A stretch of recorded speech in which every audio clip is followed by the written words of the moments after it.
Most of you have this down. Everyone good? Okay. Now, if you look at our app, you'll notice that it is there. It doesn't really look that good yet, does it? Yeah, I agree. Not so hot. It could be better. It could always be better. But let's go ahead and do some of the style really quickly, just so that it actually looks like we're building something for real. So head into the app.css, and I'm going to use CSS Grid, which is my best friend, to do most of this work. So we're going to display this app grid, and if you just do that, by the way, nothing changes, right? Do you see anything change here? Still looks fine to me. Cool. The cool part about CSS Grid is that you can lay things out in a grid so that you know exactly how much space each one is supposed to take up. And to do that, you can give it grid template columns and grid template rows. So I'm going to say this column should have 1 fraction for the left and 1.5 fraction for the right. So 2 columns where one is 1.5 times the size of the other one. And we should also have grid template rows so that each row, well, the first row will be 75 pixels for our nav bar, and then we'll let the rest of it be automatically determined, and then the bottom part for the footer will be 50 pixels. Now, this is going to look bad when we first do this, just as a heads up. So I'm also going to give this a min height of 100 view height so that it's exactly 100 view height, the size of the screen reviewing, at least. And if I do this, when I do this at first, if I refresh this right here, ooh, not so hot. Because this one, this one, this one, this one, there's 2 columns. And so what it does is it puts them in order. So for the first one here, if I go to my app, look at the app right here, it'll first place the nav bar, and then the nav bar goes here. And then it'll go to the other side, and it'll place the sidebar. Then it'll go to then the main, then the footer in that order. So nav bar, sidebar, main, footer. And you can see, like, you can't even see the footer. Oh, it's right up there. This whole thing just doesn't look very nice. And so we actually have to go in and tell each of the specific components how much space we want them to take up also. So we want the app dot or app dash dash nav bar to have a grid column. We want it to start at column 1, the beginning, and we want it to end at the very last column. So we can just say -1. Let's also give it some background color, because right now all white is fine, but it could be better. Let's just say I'm just going to be lazy here, and I'm just going to go 200, 200, 200, and then 1. Or, ooh, 0.99. Okay, fine. That's what you want. And let's do that, and let's see what it looks like now. Okay, great. So now this coffee shop is taking up the whole first row, because we told it to go from column at 1 all the way to -1, which means just go to the end. And so then our sidebar is actually on the side, and our main is over here, and then our footer is at the bottom, even though the footer doesn't take up the whole space. We'll deal with that in a second. Cool, that's nice. Let's go ahead and just tell the sidebar what we want it to do anyway. Honestly, I just give them all specific styles as it is, because it just makes me feel better.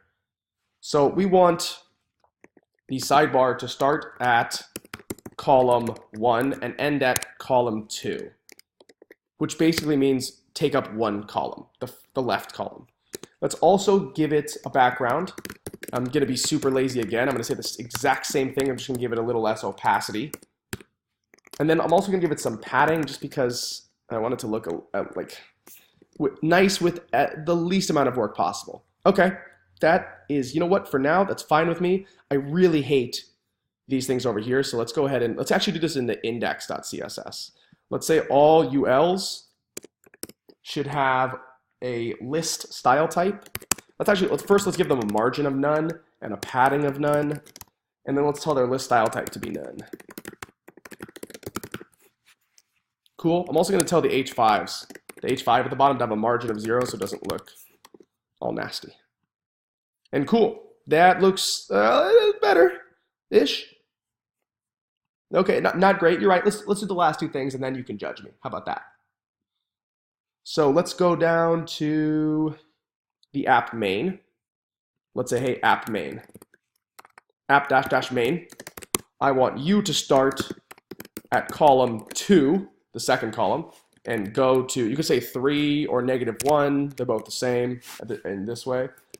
Let's also give this some background color. Let's be super lazy again. 200, 200, 200, 0.6. And let's say the padding here should be also 6%. And let's, you know what, let's just leave it there for now. Is that cool? Okay, yeah, we're gonna put some stuff in there in a minute. So I'm actually gonna display it flex because we're gonna put some stuff in there. And I like to use a little bit of grid, a little bit of Flexbox for everything. But that's all we need for now. And then let's just handle the footer, and then let's get back to writing some JavaScript. App.footer, grid column from 1 to -1. So go from the very beginning to the very end. Have a background of RGBA 200, 200, 200, 0.4. And then also display flex and justify the content in the center and align the items in the center. And ta-da! With just a tiny little bit of CSS, we now have something that looks respectable. I'm not saying it's great. I am not a design expert. I apologize. But this looks like someone who doesn't know what they're doing could have built this. And I think that's nice. No, yeah, okay, fine. Let's give ourselves a little bit of credit. This takes some work. But you can see how the grid actually works itself. So this is a 1 fraction, 1.5 fractions. So we're going to put the main is going to hold most of the actual JavaScript that's going to run our app. And then over here, the daily menu is going to give people something to look at while they make their decisions. And I've also left some space for the bakery and the specials if we need to get to that in a second. But for the time being, that's all the CSS we need. And that is starting to look like something that is not the worst thing ever. So you want to deal with these two? Okay, one more thing. Just kidding. One more thing. Let's also go to the sidebar and let's say all the list items inside the sidebar. What do you think? We should just text align them left? Or how do you want to do this? Okay, cool. I like that. Let's text align left. Will that do anything even, do you think? Oh, okay. There we go. Ooh, did I say? Oh, I just said list items. So let's do all the list items. Good call. Okay, there we go. Now, you're right. You know what? That does look a little bit better. I agree. Good call. Let's also say to display those things flex and justify their content of space between. And look at that. Okay, let's be real. That's not bad. Yeah. Not bad. You know what? I'm leaving it that for now. That's all the CSS we're going to write for the time being. I don't even know if we're going to need to write that much more CSS, to be honest, because that looks relatively manageable. And so let's stop it here. I will paste all of that into Slack if you need it, but just this is all the CSS we need to write, about 37 lines or so. We'll probably get to like 50 lines by the time this is done. Everyone cool with this? Great.